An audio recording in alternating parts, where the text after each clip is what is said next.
Hello and welcome to Nintendo Nightly, your Monday through Friday source for everything Nintendo. My name is Michael Cottrell, and today on the show, I want to talk about the Mario animated film that was announced as part of Nintendo's financial briefing last week. We find a quote in the presentation materials that read like this, quote, "Lastly, we will now introduce a new initiative to effectively use Nintendo IP. We have started development of an animated movie featuring Super Mario with Illumination, the movie studio that brought films such as Despicable Me and Minions." They make other movies, but these are the ones they're famous for. For this project, Mr. Chris, I'm going to butcher this, Meledandri, founder and CEO of Illumination, and Shigeru Miyamoto, representative director, fellow of Nintendo, will co-produce the film. The film will be co-financed by Universal Pictures and Nintendo and distributed theatrically worldwide by Universal Studios. Further announcements on details such as release dates will be made at a later date. We look forward to providing further information about the release timing for this movie, and we hope that everyone will enjoy it. As a part of our effort to expand Nintendo IP beyond video games, we look forward to bringing smiles to people around the world through this movie. So this is part of a larger strategy that is detailed in other parts of the presentation. We see the partnership that Nintendo did with Uniqlo. We see Nintendo getting into smartphones, and they do all sorts of stuff. Everything to plush toys, to Mario backpacks, and Mario notebooks. This is nothing new to Nintendo, but this is something specifically new to them, or it hasn't been visited in a really long time. If you're familiar, the live-action Super Mario Bros. Movie was a colossal train wreck, and if you're interested, the Gaming Historian does a fantastic just framing of just what a absolute disaster that movie was, and gets a lot of first-hand accounts from the actors and some of the people that worked on the movie.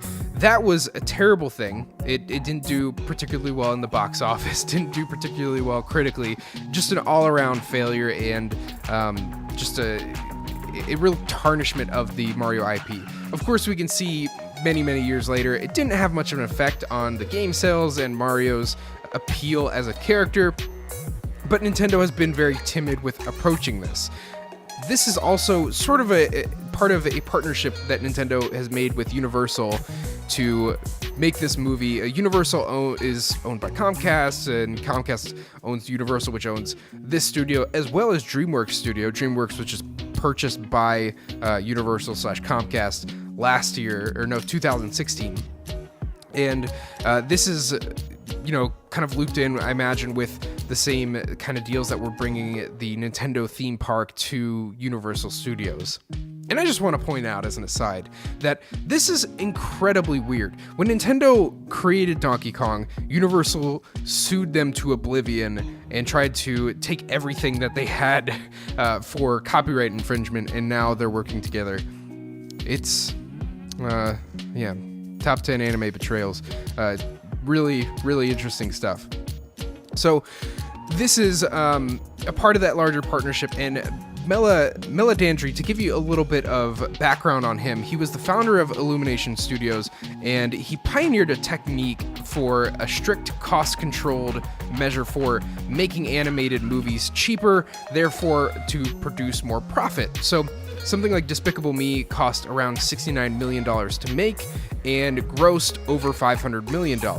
You see some similar numbers with the other movies, but you'll notice that their budget is much more bloated. So like something like Toy Story or Disney's newer movies can cost upwards of $100 to $200 million to make. And of course, while Disney movies do well in the box office and with licensing and all that stuff, there's still a lot of money that's sort of left on the table that was spent making the movie before you're even sure if you're going to make that money back. Nintendo hates this sort of risk. I mean, they have always shied away from doing risky moves. They never sell their consoles at a loss, or they rarely ever do. They always take the safe and profitable road out.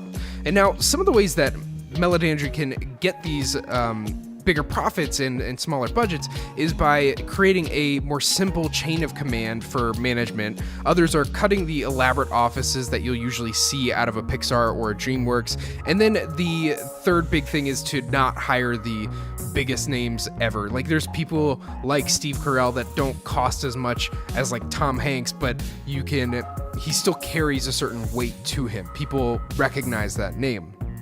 So they have really just pioneered this strategy, made hand over fist money with all of the movies that they've made. Even Hop, which was their worst and most underperforming movie, made 3 times its budget. And their most successful series have just made incredible amounts of money. Despicable Me 3 has made over 10 times the initial investment, which is just pretty crazy. And something that I'd like to point out, because of course our concern with this isn't how much money Nintendo and Universal are going to make from it. Our concern is this going to be good? Is this going to be worth watching? And I would say to, hold your breath on that one. Critical acclaim doesn't matter as much for these sorts of movies as they might for bigger releases, and and movies in general just matter less than games. A movie like Boss Baby, which got 52% on Rotten Tomatoes and is hovering around the 50 mark on Metacritic, made it roughly 4 times what was initially invested into it and got an Oscar nomination.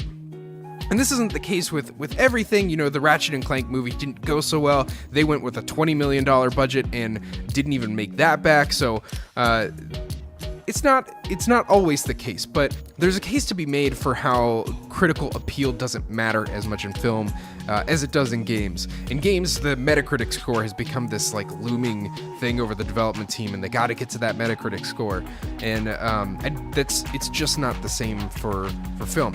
So what Nintendo is doing here that we have to understand is that they're not making a critical move; they're making a financial one.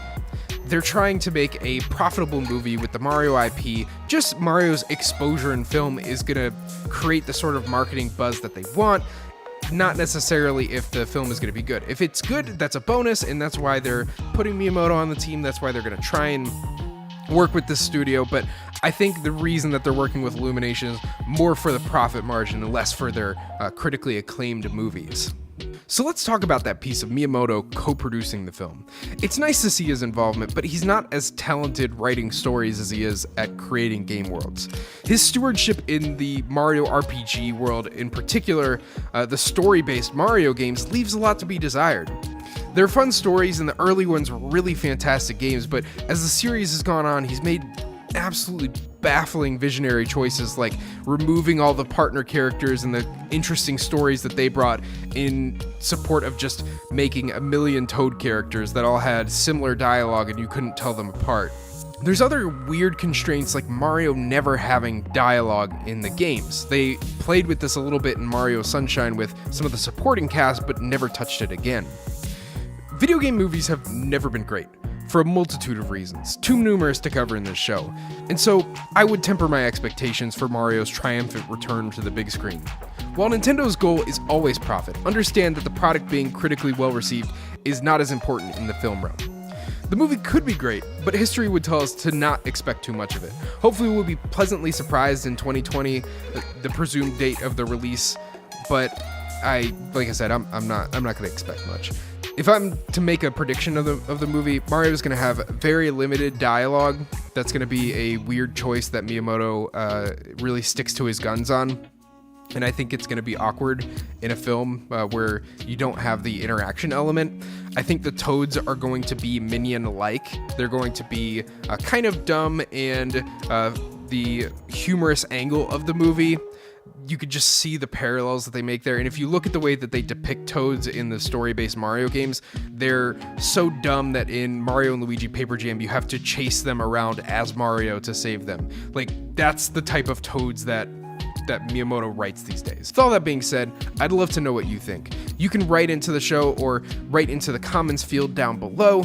Let's have a conversation. What do you think about this whole partnership? How do you think this movie's going to turn out? Do you even care? As someone who enjoys Nintendo games, does it even matter that they make it on the big screen? Personally, it matters less and less to me the older I get and the more I realize that games, I believe, are the most powerful and influential medium that we have available to us. But it's nice to see people make a little film story happen. I watched the Ratchet & Clank movie recently, and I'd say it's not as terrible as everybody makes it out to be. It's certainly nothing special. It's certainly nothing fantastic, but it's an alright movie. I feel like that's what we're gonna get, and it's gonna get critically trashed because it's a Mario movie that isn't good. But that's my prediction. We'll see in 2020. I'll make a show then, and have to listen through this one, and maybe I'll eat my words, maybe I won't. We'll just have to see. The game is on in 2 years from now. Anyway, I want to thank you for tuning into Nintendo Nightly. If you want to check out the last episode of the show, you can click in the annotation box above, and you'll see the Mario Kart Tour analysis that we did. Otherwise, I will see you tomorrow for some more Nintendo news, impressions, all that fun stuff.